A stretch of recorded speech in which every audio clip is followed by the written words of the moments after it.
2019, I'm sorry, 2019. And sa tagal na nung panahon na yon, hindi mo ba tatanong sa akin ang self-rated poverty ngayon ay 57%. Kung ilang taon nang ginugol para magawa lang yung batas na yon? O gaano katagal? Kailangan malaman ninyo yun. Gaano katagal at gaano kamahal? 15 taon. 15 years. Magna Carta for the Poor. Kasi 2004, yun ang entry ko sa Congress. Yun ang unang takbo mo sa Congress. Pero ito ang tanong, sir. Sa ngayon, ang self-rated poverty ay nasa 57%. May Magna Carta for the Poor tayo. Nasaan ang mali? Bakit hanggang ngayon mas marami po ang mahirap? 57%. 63% ang SWS. Pero meron pong Pero government sa Mindanao, survey, 57%. Sa Visayas, 74%. Balance of Luzon, 55%. Anong katumbas nun? 17.4 million families. You assume that one family comprises 5 members. That's about 87 million Filipinos claiming that they are poor. Yes. That's 75% of your total population of something like 116 million now. 75% of your people are claiming that they are self-poor. Hindi ka mababahala dyan. Pagkatas puro impeachment na lang iniisip. Okay, saan ang problema? Kaya nga, nasaan ang problema natin? Hindi natututukan talaga, malalaking problema. Presyo ng, sinabi ko na kanina yung presyo ng kamatis. Dapat yung Quadcom, ito yung tingnan. Hindi ba? Gumawa ka ng Quadcom, pinalaki mo, pinakamakapangyarihan sa buong kasaysayan ng legislature. Pagkatapos ang gagawin mo pala, manguusig ka lang pala ng tao. Bakit hindi mo usigin? Kung paano nangyayari, tumataas ang presyo ng bilihin, lalo na yung pagkain. Ba't di natin ibaba ang kuryente? Meron kayong hiwalay na Quinta Committee para doon sa mga produkto ng pagkain. Nako. At saka singilin sa public utilities. Nako, naniniwala ka naman. Gawin mo na sigurong, ano yung pinakamalaki? Gawin mo na 10 siguro. Ano yung kinta-kinta na yan? Hindi ako naniniwala. Pero siguro, ano ba nilalaman nung Magna Carta for the Poor? At paano makatutulong sa mga mahihirap natin mga kababayan? Umangat naman ang kanilang buhay. Kulang pa ba? Pag naging senador kayo, kailangan ba dagdagan pa yan o ayusin pa yan? Sabi ko nga sa inyo, ang weakest link kasi yung oversight. Dapat yun ang tutukan. Yung pagpapatupad po ng batas, doon tayo mag-concentrate. Marami po tayong magagandang batas. Katulad po ng Magna Carta, ginugol po namin dyan, kasama ko dyan, 15 taon bago na ipasa. Ngayon po kaya hindi maisulong-sulong. Isipin po nyo, IRR lang, hindi magawa-gawa.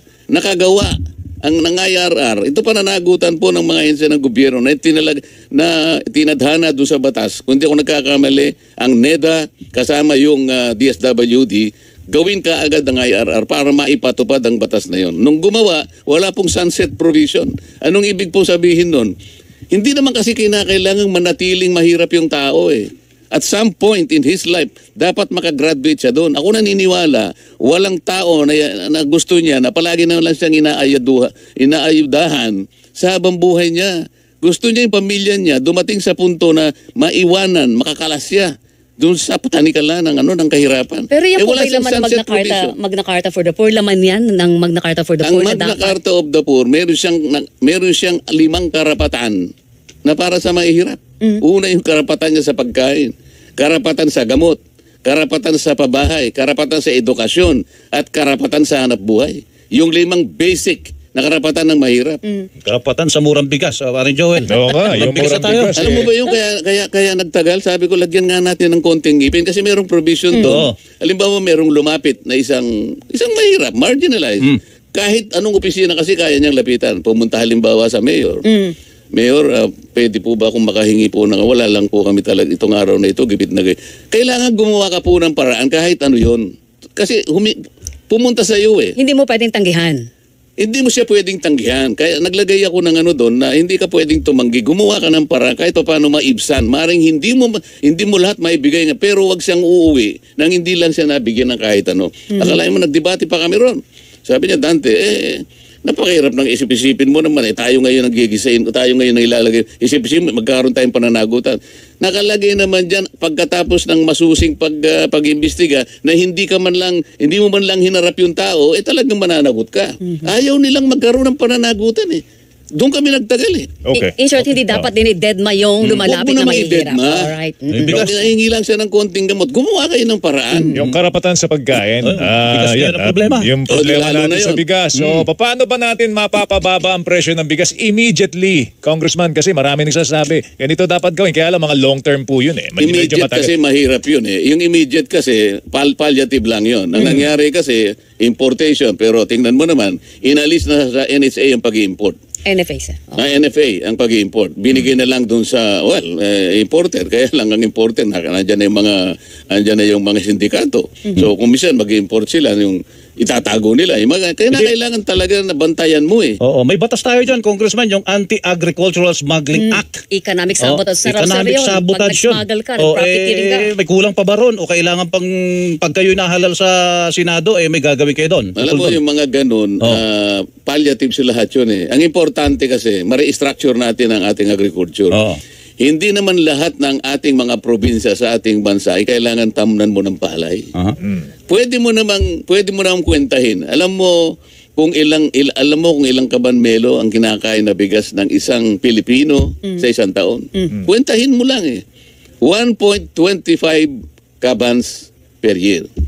O i-multiply mo ngayon, bago multiply sa 116 million Filipinos, tanggalin mo yung hindi kumakain ng bigas. Saka yung nasasayang. Merong kumakain lang ng kasaba. No rice diet. May kumakain lang ng mais. Meron namang yung mga sanggol hindi pa kumakain ng bigas. Sabaw ng bigas ang kinakain ng sanggol. O alimbawa, nakuwenta natin, 95 million lang ang talagang kakain ng bigas. Multiply mo sa factor na yun. Alam mo, ito lang pala ang pwede nating i-produce. Pipili ka na lang ng mga ilang probinsya ang tatamnan natin ng palay. Para sa ganun, focus tayo. Pati irrigation, pati pesticide, pati fertilizer, mababantayan ngayon yan. Hindi nasasayang resources. Ibig ko sabihin, clustered tayo, hindi yung... Ay, nako, Sabog-sabog. Sabog-sabog. Habang inaantay natin ipatupad ang gobyerno, magtitiis muna tayo dito sa mahal na bigas. 45 pesos, 47, minsan 55, 58 pesos. Maximum sa Diyos. Alam mo, ang kailangan natin patriotism. Ako, ginawa ko na ito eh. Ginawa ko na ito nung sumikat yung presyo ng bigas. Sinabi ko yung mga kaibigan ko, marami naman akong kaibigan talaga katulad ni Melo, na mayayaman talaga. Sabi ko, pwede tayo mag-eksperimento, sabi ko. Tinipon ko sila, mga lima yon na talaga may kaya sa buhay. Pumunta tayo sa isang barangay, tayo nang bumili ng palay. Palay pa lang. O sige kanya, mag-eksperimento tayo. Nagtanong ako sa NFA, at that time, ang buying price ng palay ay 19 pesos. Okay? Sabi ko, dagdagan natin ng 3 pesos. Ito na yung magmumula sa private sector. So magiging 22. So, at that time, masaya yung farmer kasi 19 lang bibili ng NFA. Kami bumili 22 pesos, dagdag ng 3 piso. Okay? Nakabili. Isang barangay ito. Kami kako magpapakiskis. Alam mo yung kiskisan, Melo, Joel? Baka kako hindi nyo kabisado. Alam namin, laking probinsya kami. Yes. Laking probinsya. Ngayon, kami magpapakiskis. Sabi ko doon sa may-ari ng kiskisan, pare, para makatipid naman kami sa pambayad sa'yo kasi ito, lang namin ito, patriotism ito. Pwede bang ilibre mo na sa amin to pero yung darak sa'yo na, yung binlid sa'yo na. Kinuwenta ngayon ng kiskisan. Okay. Akalain mong break-even lang, naibenta namin ng 35 pesos dinurado. At that time, 55 pesos market value. Pero binenta namin ng 35. Alam mo, 10 minutes lang naubos yung isang truck eh. Inano namin, ang package namin 5 kilos per pack. Mga mahihirap na tao, luminya. May pera silang pambili. At 35, nakatipid sila ng 100 piso. Bakit? 5 kilo eh. 20 pesos. So kayang mapamura. Kayang mapamura. Kayang mapamura ba? Kailangan lang magsama-sama tayo. Ang private sector, sumama na eh. Sumama na. Yung kuryente, mapapamura pa ba natin yan? Bakit hindi? Sa anong paraan? Mapapamura tayo sa mahal. Sa anong paraan? Paano? Una, murahin mo muna. Yung seryosong sagot. Seryosong sagot, maniwala ka sa akin. Baka wala kayong time. Iksiyan lang natin.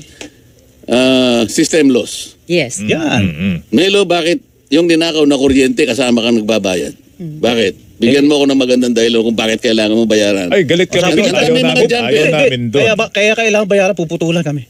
Wala kami choice. O kaya nga, pero ang bayad mo kasama yung system loss. Sali, hindi Tama? dapat. Pagkatapos, Bakit hindi pinatutupad ng ERC yung provision ng ating EPIRA na meron doon na ARCOA? Ano ang ARCOA? Ibig mo sabihin ba, hindi mo alam ang ARCOA? Ano po ang ARCOA? Ikaw, Nelo. Arco, alam ko. Arco, ano yung Lagyan Arco? mo lang ng R. Joel, Ano ba yung ARCOA? Ano ang ARCOA? Retail Competition and Open Access. Ano yun? So nakita na ninyo. Kaya nga hindi... ayaw kasing ipaliwanag ng ERC.